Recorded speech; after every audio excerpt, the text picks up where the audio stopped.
pass the chair, James.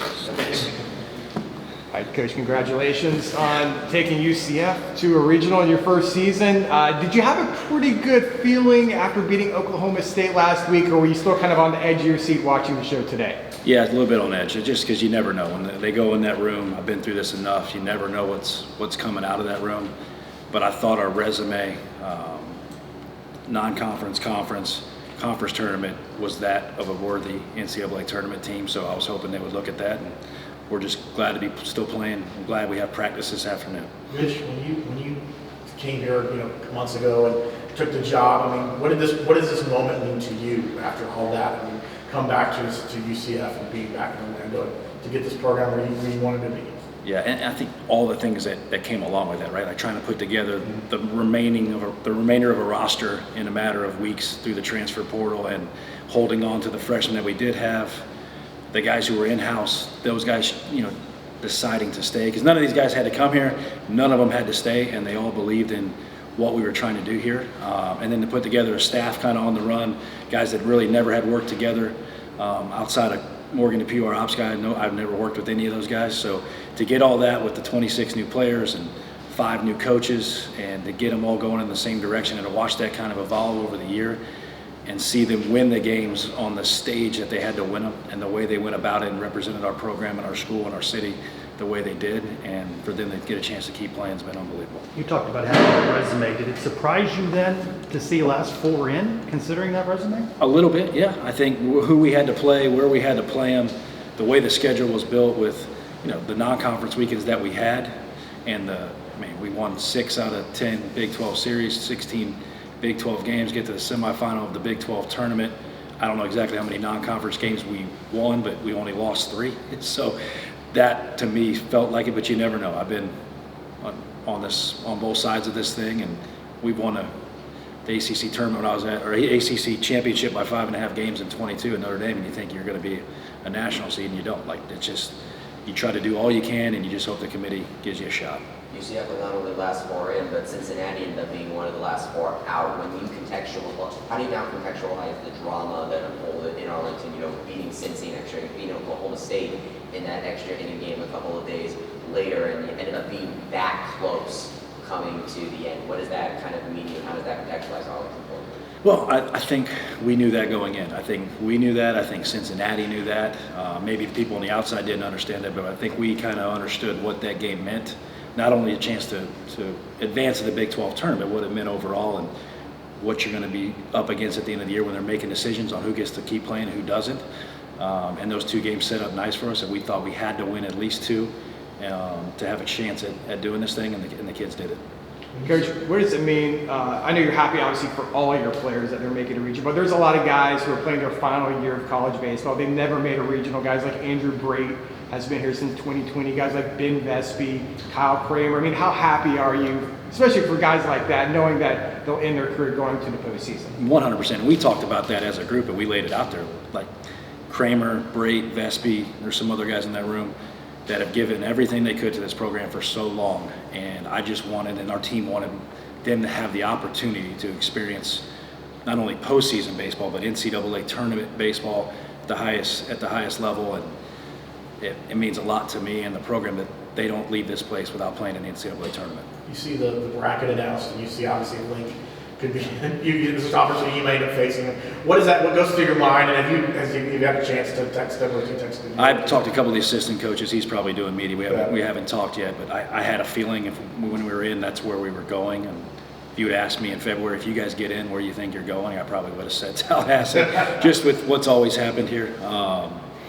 But it's going to be, you got Florida State, Alabama, and Stetson, and us all in the same regional. That's, an unbelievably deep regional that's got championship teams all around in it, and it's going to be fun to watch. Does it mean a lot to you? Sorry. Does it mean a lot for you to have, speaking going to Tallahassee, to be able to have fans from Orlando make the drive up rather than going somewhere else where maybe we wouldn't have so much of the fan base? Yeah, I think that helps, right? Like our people can get up here and drive up 75 and hang left on I-10 and come watch the Knights play and hopefully cheer us on to victory. How does this ballpark play? Depends. Obviously it always plays short to right because it's short to right. The surface is great. It plays really deep to left. If the wind's not cooperative, it's going to be hard to get a ball out to left When the wind's blowing out, it's very offensive. There's different things you got to deal with. Obviously, the wall's different. It's got a turf home plate. There's some shadows that come in with the big grandstand and stuff that we'll talk about. Some of our guys have already played in that environment and in that stadium before. The guys from Notre Dame, some of the guys that are older on our team have been up there before. And we're going to play the night game on Friday, so dealing with the light situation is a little different than most. Coach, I know when you got here, it was obviously hire a staff, recruit, retain, transfer portal, all that stuff. I don't know at what point you thought in your mind, what's a realistic expectation for this team, but what were your expectations, or maybe when did you realize that this team had what it takes possibly to reach a regional? I think as the fall started to roll around a little bit and we started to see some pieces fall together, and then knowing when Jack Ziska showed up, obviously solidified some pieces in our offense. And you just started to see the team kind of gel and the pieces defensively start to work out from the guys we brought in, the guys returning. And then I would say near the end of the fall and early spring when you started to see some of those arms that to this point in their career had not had great careers start to look like they were really developing the guys that we all thought they would be from the beginning, like Dom Castellano, Dom Stagliano, Vespi, Chase Sintala. I mean, Kramer's always been Kramer, but those guys really started to emerge, and you start to see that. And we talked in our first meeting. I know a lot of people outside the building didn't think it, but the standard of UCF baseball is to play in June. So if you're going to stand up for this program, you're going to do everything right on and off the field, and your goal and the expectation is that you're going to play in June. And we're not going to throw a massive party when we get in June, but that's the expectation. That's what you deserve. Put in the work. That's where we'll be, and it's nice to see them get rewarded for that. As a first-year coach, what have you seen about this team's ability to respond that makes them so special throughout multiple times in the regular season, the magnitude of the Big 12 tournament? What do you see from them that just says comeback? Yeah, they're battle tested, right? Like they've dealt with some adversity. We were dead before the season started, if you listen to everybody else, and then we were dead when we left Oklahoma, and even more dead when we left West Virginia. And they just continue to play, continue to figure it out. We talked about it all the time. Nobody cares. It doesn't matter. Get better. And I think they've gotten better, and they've dealt with adversity. And that's what an NCAA tournament is going to give you. Like, you're going to have to deal with that inside the game, just like the Big 12 tournament. Like some of those guys that haven't experienced NCAA baseball, they did in those first two games in Arlington. They just didn't know what it was at that moment. That's exactly what they feel like. Pitch to pitch, you're hanging on every pitch, and the decisions you make and how you play. And when you think you got a game wrapped up and you don't, you're just going to have to deal with it and keep playing. And I think we're ready for it. It's hard to teach kids like this program here, the guys that you have. You didn't have to teach them adversity to be mental tough, to be strength, and to move forward. Did it just happen naturally? I think we talk about it a lot in our meetings. We try to practice in a way that we challenge them in practice.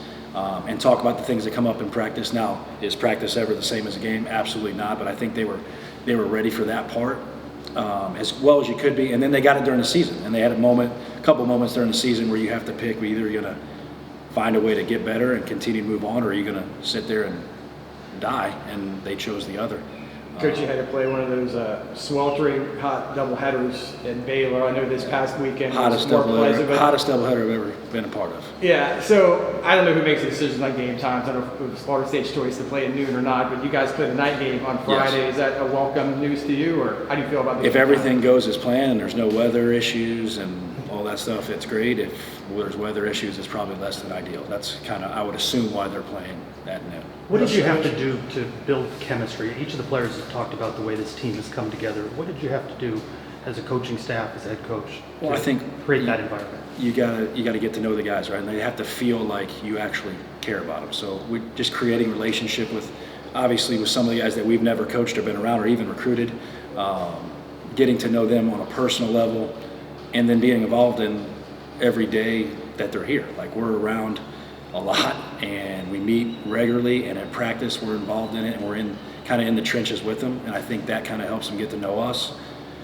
And honestly, like, when you bring in that many new players, the Braits, the Kramers, the guys that have been around here for so long, to just welcome those guys right away and to create that, I give them a lot of credit for doing that in the clubhouse, because sometimes that doesn't happen. But those guys welcome those guys, other guys will welcome, they were welcome arms, and they just wanted to win. And they brought those guys in, and I think that's probably the biggest factor in it all. Coach, we haven't had a chance to talk to you since those Oklahoma State games. What did you see from the team during both of those games that you want to either take with them or improve on as you go into this regional where the stakes are that much higher? Well, the Oklahoma State game, obviously you're down 4-0, right? So you have to respond right away. And then that thing basically is a one-run game to the very end. And you got to execute at a high level with everything on the line, and they've proven they can do that. And the other game, like, that's baseball. Those guys were red hot. You saw it in the next game. Oklahoma couldn't stop them, and sometimes that happens in our game. When you brought guys like Danny and Jack here, was your intent initially anticipation that you might get to a regional? You wanted to bring some guys who had some of that experience with them, maybe, and how can you utilize that experience? Yeah, I think you bring those guys in because I knew what type of kids they were. They were the type of guys you want in any type of locker room that you're trying to run. I think they could help us get to the NCAA tournament because they had played in a Power 5 league and been through the struggles of that and what it feels like. And could they help us when I knew at some point, we talked about it earlier, like at some point it wasn't going to be pretty. And it isn't in these leagues. And you got to recover and respond and get to the next weekend. And those guys have been through it. Their 22 team that they played on got swept twice on the road during the regular season. And they responded. And they've been through that. And they know that you can just kind of play through that in our leagues. And they helped our other guys that haven't been through that before. So I think that part, and they're both really good players. So it helps us. They're talented. They're the right type of people. They helped us immensely. Are you looking at Stagliano for the Friday start? That's probably where we're going, just with the way it sets up and kind of the matchup, and he's got the most rest. That's probably where we're going. We haven't decided yet. We'll sit down and look at it a little more closely with Alabama, but that's probably where we'll go. Do you like what you have in terms of your pitching to get through this weekend? I do. If we can, obviously it helps if you stay in the winner's bracket, but everybody's got pitching issues as far as depth and lining it up. And what our guys had to do in the Big 12 tournament with the Friday doubleheader, the Saturday game where we had to use guys back to back, and then go Tuesday and do the stuff that we did, where we really didn't throw anybody on full rest. And Ben was the closest guy we had on full rest. And to have everybody on full rest, a bullpen with 5 days off, which they haven't had since probably January, I like where we're at. There was some talk a little earlier on about your brand of baseball traveling well. Do you agree with that? I think if when you pitch and you play defense and you execute offense, it doesn't matter where you're playing, when you're playing, who you're playing.